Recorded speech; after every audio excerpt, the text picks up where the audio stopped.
RMS Titanic जहाज का नाम तो आपने कभी ना कभी सुना ही होगा, जो कि अपने समय का सबसे आलीशान समुद्री जहाज कहलाता था। इस जहाज को बनाने वाली कंपनी ने दावा किया था कि यह जहाज कभी डूब ही नहीं सकता है, लेकिन ये बात हम सभी को पता है कि यह जहाज अपनी पहली ही यात्रा के दौरान डूब जाता है। यानी कि जिस आलीशान जहाज को बनाने में पूरे 3 साल की कड़ी मेहनत लगी थी, वो सिर्फ 3 घंटों में बर्बाद हो जाती है।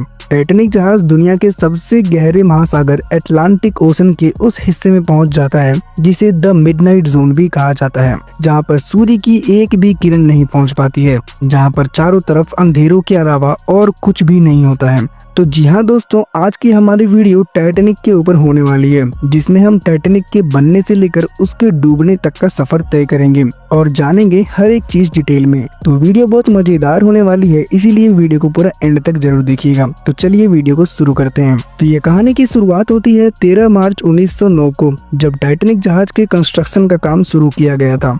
और ठीक 3 साल बाद 13 मार्च 1912 को दुनिया का सबसे आलीशान जहाज बनकर तैयार हो गया था। टाइटैनिक को बनाने में उस वक्त $7.5 मिलियन लगे थे, जो आज के समय में $400 मिलियन होता है। यह जहाज उस वक्त का सबसे बड़ा जहाज होने के साथ साथ इतना लग्जरियस था कि कोई 5 स्टार होटल भी इसके सामने फेल हो जाए। इस जहाज की साइज का अंदाजा आप इस बात से लगा सकते हैं कि जहाज का यह जो पंखा होता है वो करीबन 3 इंसानों के जितना बड़ा था, और जब पंखा ही इतना बड़ा हो तो जहाज कितना बड़ा होगा। यह जहाज उस वक्त में इंसानों के द्वारा बनाया गया सबसे बड़ा मूविंग ऑब्जेक्ट था। और मजे की बात यह है कि जिस वक्त इस जहाज को बनाया गया था उस वक्त कोई भी 3D एनिमेशन नहीं था।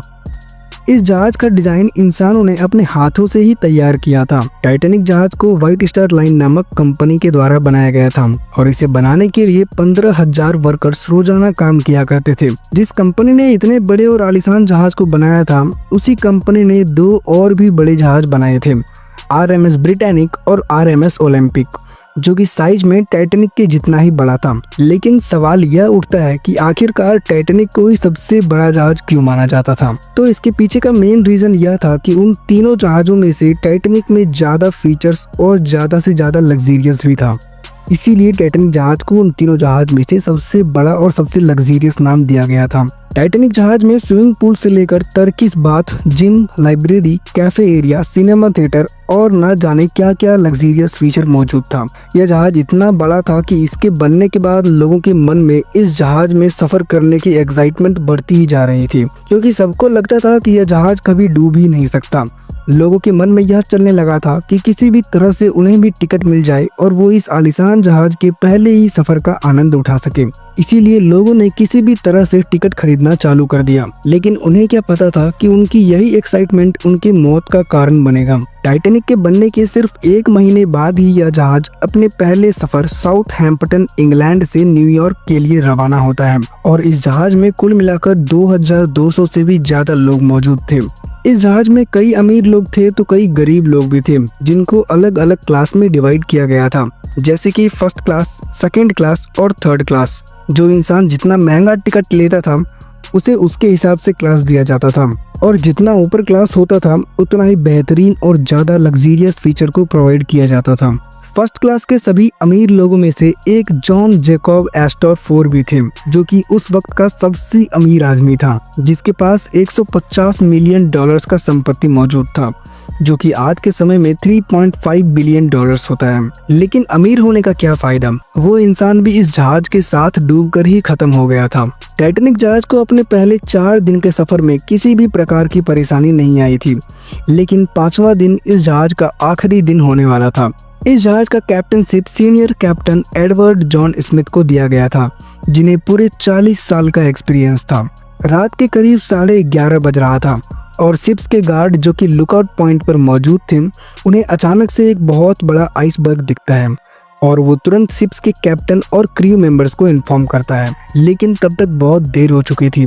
उस रात के बारे में एक खास बात यह भी है कि उस रात को चांद नहीं निकला था, जिसकी वजह से चारों तरफ अंधेरा ही अंधेरा था, और फॉग भी मौजूद था, जिसकी वजह से गार्ड को आइसबर्ग जल्दी से नजर नहीं आ पाया। और जब यह बात कैप्टन को पता चला तो उन्होंने शिप्स के इंजन तुरंत बंद कर दिए और जल्दी से शिप्स के डायरेक्शन को चेंज करने की कोशिश में लग गए। लेकिन अब तक बहुत देर हो चुकी थी, क्योंकि इंफॉर्मेशन मिलने के सिर्फ 37 सेकंड के बाद ही जहाज उस आइसबर्ग से जा टकराता है और जहाज के राइट साइड के हिस्से में एक बहुत बड़ा डेंट पड़ गया, जिससे पानी तेजी से जहाज के अंदर घुसना शुरू हो गया। एक एस्टिमेट रिपोर्ट के मुताबिक जिस आइसबर्ग से टाइटैनिक जहाज टकराया था उसका साइज एक फुटबॉल ग्राउंड के जितना बड़ा था। शुरुआत में तो सभी लोगों को ऐसा लगा कि बस ये एक छोटी सी घटना थी जो कि अभी टल चुकी है। सभी लोग यही सोच रहे थे कि वो एक ऐसे जहाज में बैठे हैं जो कि कभी डूब ही नहीं सकता है। लेकिन बहुत जल्दी ही लोगों की यह गलतफहमी भी दूर होने वाली थी, क्योंकि जैसे जैसे समय बीत रहा था टाइटैनिक के अंदर पानी तेजी से बढ़ना शुरू हो गया था और जब जहाज के अंदर लोगों ने पानी को घुसते हुए देख लिया तब उन्हें धीरे धीरे यह समझ में आने लगा कि यह जहाज भी डूब जाएगी।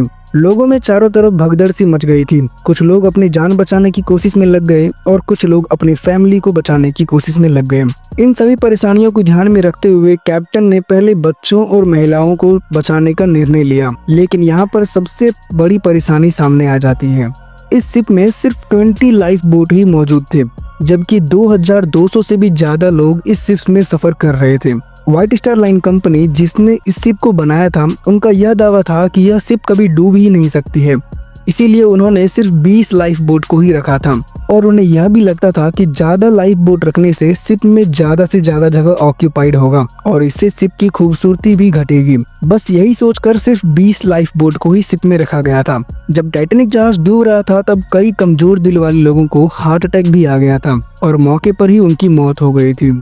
जो 35 इंजीनियर शिप के इंजन रूम में काम कर रहे थे, जो कि इंजन को चालू रखने की पूरी कोशिश में लगे हुए थे, वो लोग भी बेमौत मारे गए। 2200 से भी ज्यादा लोग और सिर्फ 20 लाइफ बोट। इतनी हड़बड़ी थी कि उन हजारों लोगों को संभालना बहुत ही मुश्किल हो रहा था।